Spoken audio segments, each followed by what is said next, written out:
त्वत्पाद पंकज वनाश्रयिणः, आपके चरण कमल रूपी वन का आश्रय लेने वाले युद्धे जयम लभन्ते, युद्ध में विजय को प्राप्त करते हैं। अभी पूर्व काव्य में तो व्यूह रचना का भेदन था, अब की बार जय पराजय का निर्णय है। तो आपके चरण कमल रूपी वन का आश्रय लेने वाले, अर्थात जिनको आपके चरण कमल वन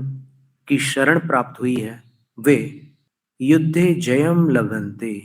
युद्ध में विजय को प्राप्त करते हैं। कैसे युद्ध में? तो युद्ध की पराकाष्ठा का चित्रण है। कुंताग्र भिन्न गज शोणित वारिवाह, कुंत का अर्थ भाला, लंबा डंडा हो तो वो कुंत कहलाता है, भाला। तो उस कुंत के अग्र, अग्र का अर्थ उसका नुकीला भाग, तो भाले के नुकीले भाग से भिन्न गज, भिन्न का अर्थ होता है फाड़े हुए, दो भागों में विभाजित जो गज हैं, हाथी हैं, रणहस्ती यानी युद्ध के हाथी हैं, उनके शोणित वारिवाह, रक्त रूपी जल प्रवाह, अर्थात उन हाथियों को भालों से फाड़ दिया गया है युद्ध में, तो जो रक्त प्रवाह निकल रहा है उनका, वो सरिता के समान है। एक 70 केजी वजन वाले स्वस्थ मनुष्य में 5 लीटर रक्त होता है, तो हाथी में कितना होता होगा जिसका वजन 6000 किलो है। तो ऐसे रणहस्ती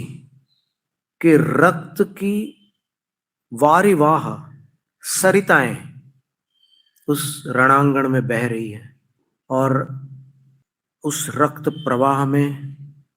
वेगावतार तरणातुर योध भी में, वेग पूर्वक,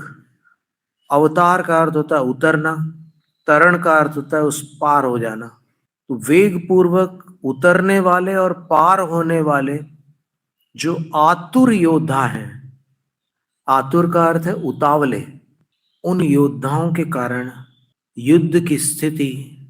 भीम अर्थात भयंकर है। ऐसे भयंकर युद्ध में जहां योद्धा परस्पर मरने मारने की धुन में संलग्न होकर आवेश से भरे हुए हैं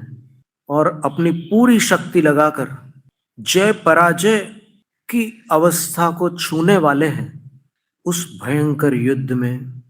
विजित दुर्जय जेय पक्षाह, विजित कर लिया है, पराजित कर दिया है, दुर्जय कठिनता से जीतने योग्य, जेय पक्ष विपक्ष शत्रु पक्ष को जिन्होंने ऐसे होते हुए तत्पाद पंकज वनाश्रयिणा, आपके चरण कमल वन का आश्रय लेने वाले भक्तजन जयम लभन्ते, विजय को प्राप्त कर लेते हैं।